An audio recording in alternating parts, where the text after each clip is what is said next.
Next one. Sir, I'll be present. Fine. So, brain dead donor management in ICU, sir. Hmm. So first definition of brain death, it is defined as irreversible loss of all functions of brain, including brainstem, which includes irreversible coma, absence of brainstem reflexes, and apnea, which is loss of spontaneous respiration. So before going to brain dead donor management, we have to know the pathophysiology, where there is injury to the neuronal tissue, which leads to cerebral edema, which increases the ICP. According to Monroe-Kelly doctrine law, if increase in the volume of brain tissue, there will be increase in the perfusion, which is leading to cerebral ischemia. So the ischemia, increase in cerebral perfusion or decrease in cerebral?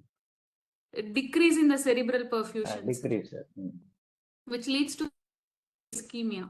Okay. This ischemia starts from the rostrum to the caudal. So firstly, it affects the pons, which leads to increase in the BP and decrease in the heart rate, which is also known as Cushing's reflex, which is a combination of sympathetic and parasympathetic response.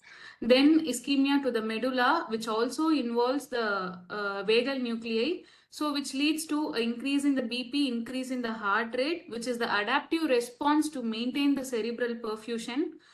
It is also known as a catecholamine surge or a autonomic storm, which leads to increase in the BP and the heart rate.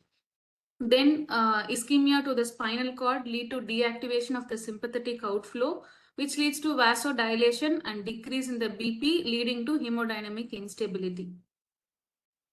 Then to hypothalamus and pituitary will lead to temperature and endocrine dysfunction. When coming to management of brain dead donor, we have to identify the cause of irreversible coma. We have to evaluate and diagnose the brain death. Then we have to counsel the family and get consent for transplant. And we have to provide supportive care for the donors. And coming to the diagnosis, we have to do a physical examination, which includes the response to pain, assessment of brainstem reflexes, and we have to do apnea test, 2 apnea tests 12 hours apart to confirm the brain death. Wherever apnea test is not applicable, we can go for ancillary tests like cerebral angiography, transcranial ultrasound, CT or MR angiography, radionuclide brain imaging, and somatosensory evoked potential. And EEG is one of the confirmatory tests for brain death, which shows a flat line. When coming to systemic management, firstly, cardiovascular system, it has 2 stages. One is the catecholamine storm, which will present with hypertension. Usually, it doesn't need any treatment. If at all needed, short-acting antihypertensives are required.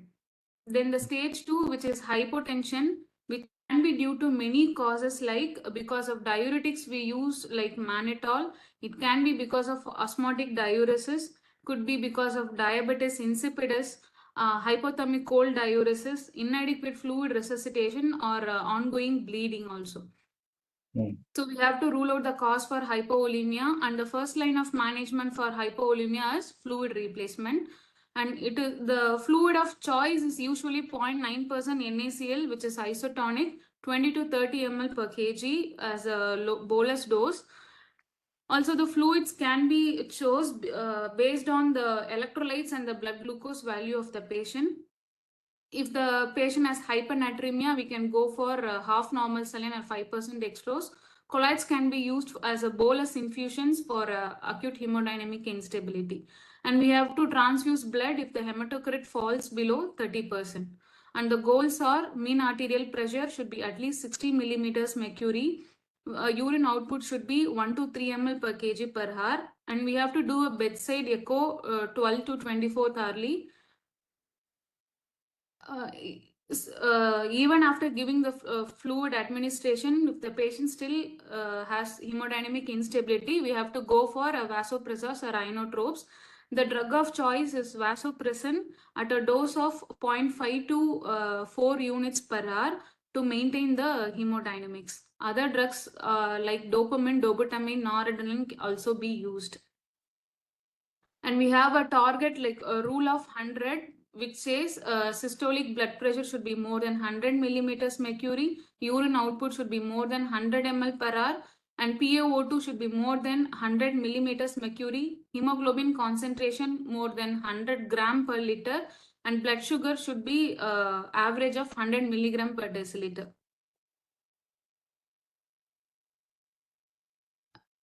For cardiovascular instability, we have to go for cardiac output monitoring with invasive lines like arterial line and CVP line, also which helps in providing goal-directed fluid therapy. Then come to endocrine function.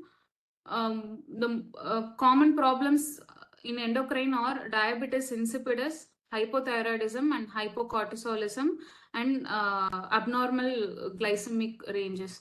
So for diabetic insipidus, the signs are polyuria more than 3 liters per day. Patient will have hypernatremia, low urine specific gravity, low urine osmolarity, and hyperosmolarity in the serum associated with some electrolyte disturbances.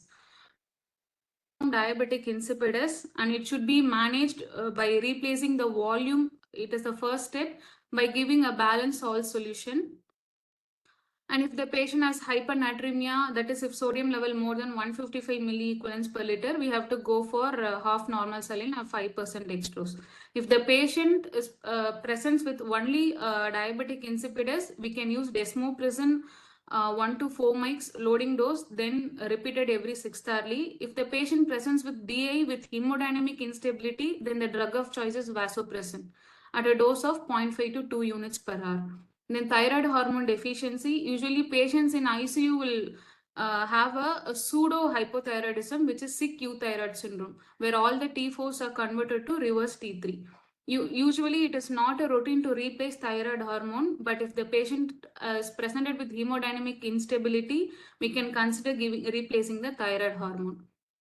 Corticosteroid deficiency. This deficiency is primarily because of hypothalamic pituitary adrenal axis failure. This will lead to hemodynamic instability, also release of pro-inflammatory and immunological mediations. So it is also not routinely followed. The replacement is not routine, but if the patient has hemodynamic instability and has a brainstem death induced inflammation and immune modulation can be counteracted with the help of corticosteroid replacement. Then for hyperglycemia, patient with brain death, it will lead to reduced insulin synthesis and increased insulin resistance. So to maintain tight sugar control between 80 to 150 milligram per deciliter, we have to consider insulin infusion. So hormonal replacement therapy includes vasopressin 1 unit bolus followed by 0.5 to 4 units per hour. Then steroids, methylprednisolone 15 mg per kg as a loading dose. Then 100 milligram per hour infusion.